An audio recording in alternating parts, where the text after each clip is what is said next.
各位投資朋友，大家好，歡迎收聽3分鐘美股財經大事，一個由 AI 自動生成嘅每日盤後分析。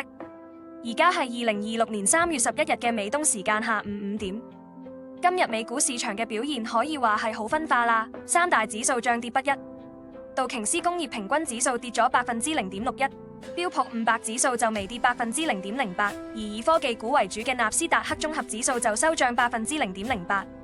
不過海外中概股嘅表現就唔係咁理想啦，納斯達克中國金龍指數收跌0.77%，成個板塊氣氛有啲受壓。整體嚟講，市場情緒喺地緣政治緊張同科技股強勁財報之間搖擺不定。先講下好消息啦，雖然美伊同伊朗嘅軍事衝突升級，但係前總統特朗普就暗示話衝突可能好快結束，呢個言論為市場注入咗樂觀情緒，令到股市從低位反彈，緩解咗部分恐慌。另一方面，科技股財報真係好搶鏡啊！企業軟件巨頭甲骨文公布嘅季度業績全面超出預期，佢嘅雲業務收入同比飆升44%，顯示 AI 算力需求好強勁。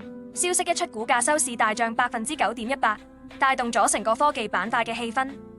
中概股方面就表現參差，蔚來汽車跌咗4.04%，阿里巴巴都微跌0.41%，富途控股跌0.61%，似乎資金對呢個板塊有啲保留。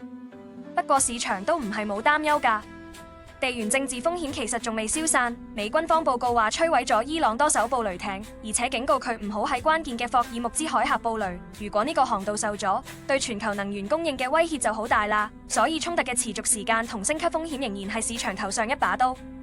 另外，科技股嘅高估值都係一個考驗，好似甲骨文咁憑住 AI 敘事同強勁財報上漲，但係未來增長係咪可以支撐到現時嘅估值呢？投資者都仲係睇得幾緊㗎。板塊表現方面，科技板塊特別係雲計算同半導體就成為今日亮點啦。好似半導體公司美光科技都收漲3.86%。相反，有啲股份就表現平穩，例如大數據公司 Palantir 微升0.03%。至於對後市嘅展望啦，投資者要繼續密切留意地緣政治局勢嘅發展，同埋即將公布嘅美國通脹數據。呢個數據會直接影響美聯儲嘅貨幣政策路徑，好關鍵㗎。